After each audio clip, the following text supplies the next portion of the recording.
The Drive with Tim Donnelly here on 99.9 The Fan. We are joined now by incoming transfer sophomore, redshirt sophomore quarterback. Got to get just talk to a corner. Now we got to talk to a quarterback. Gio Lopez for the UNC Tar Heels.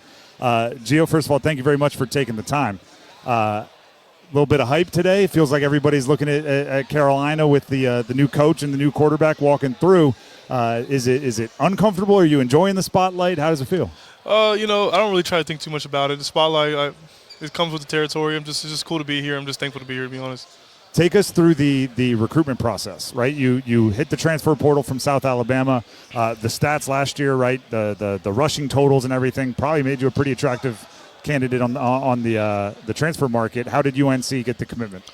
For me, just the opportunity to play for the greatest coach of all time. Just learn from him, and then also just the whole staff as a whole. Got Freddie Kitchens as my offensive coordinator, got Matt Lombardi, QB assistant, who also was coaching the NFL. Just the overall experience all around. It's just one of those situations you can't pass up. Does that wear off? Like when I assume you and Coach Belichick are talking about what he expects from his quarterback. When you look at him on the practice field, are you still thinking 6 Super Bowls with the Patriots? This guy worked with Tom Brady. Like, is he still that, or is it worn off? I would say calm down a little bit, but it still happens a little bit. Like sometimes we'll be like during our coaches get a break a little bit in June, July, maybe. Yep. I'm one of those, and he kind of was gone for about a week or two, and he kind of walked back in the room when we were lifting. And I was like, oh, that's Coach Belichick. I was like, forgot it's my head coach sometimes. Still that guy. Yeah. So it's cool. It's cool. You brought up the guys you mentioned with on the offensive side of the ball, Freddie Kitchens, Lombardi, guys with some NFL experience. When you're installing the offense, what film are you watching? We actually watch a lot of Patriots film. Okay. So, that's a big difference. It's just really cool to, coming from a G5, usually just watch yourself or where your coach was before then. But now it's like we have all this NFL tape, and I'm like, why would I not take advantage of being able to watch almost every game that's been recorded about the Patriots since this,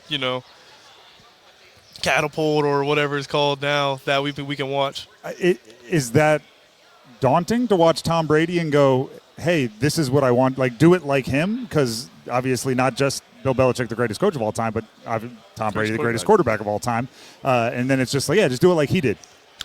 So it's funny because you would think like, okay, that's how he's going to think. But Coach Belichick's honestly super cool about like talking through stuff. Like we'll still watch tape of Brady, and he'll literally say like, he messed this up. Like, I don't like this. Like, I don't like how Brady did this. And you're like, oh, okay. Like, he's still hard on him too. Like, and he's not even coaching him anymore.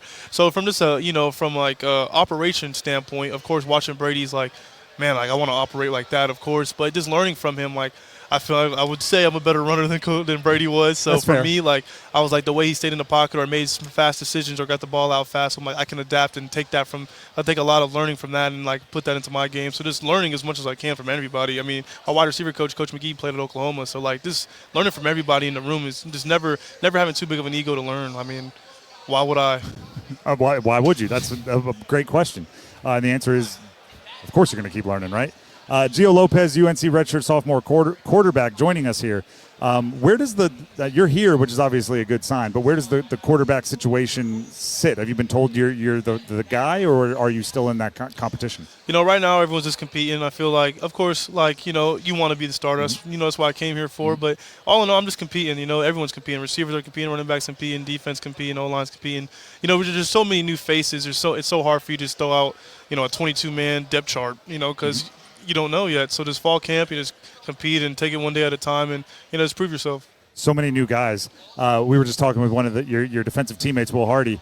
I think it's 40-something transfers, 70-something new players in total. As a quarterback's the leader, regardless of whether it's your personality or not, the position is the leader. Is it difficult to lead that many guys before you know what makes them tick or where they're from or their whole background? So for me, the way I approached it was, let me first show them that I'm going to show up every day. I'm going to work hard every day. I'm going to put my best foot forward every day and just lead by example. So with that standpoint, when I do get to that point where I'm like, let me start leading, of course I'm already in that leadership role, but like the sense of like being able to have that backbone of like, when I do call you out, when I do say something, you can't be like, he was slacking over there. He was like, I was putting my best foot forward, so you can't question what I'm saying in the sense of like how I'm talking to you. So like just in that standpoint, just putting my best foot forward and always showing up every day, like how I can be a leader has been super beneficial for me. Another guy that's here with you, everybody I talk to that's following, covering UNC football is expecting a breakout year from Jordan Shipp. Would you agree with that? Yeah, obviously you will. And what has he done to make everybody so excited? I feel like we have an amazing receiving core all in all. Of course, when you want to talk about Jordan Shipp, he's a guy that puts his best foot forward every day. He works hard. He's another leader at a young age that he's already stepping up how I was last year. I had to step up and already kind of be a vocal leader. And he shows up every day, every time I'm throwing and I'm training because, of course, you got to do more than just the bare minimum. He's there. And it's just that kind of thing where you see someone that is working just as hard as you to want to be as great. You almost expect it, but you want that for him. And I just think Jordan's going to have a great year, just like I think the rest of our team is. All right, we're getting to wrap it up. So I'll say good luck and thank you very much for taking the time. Thank you.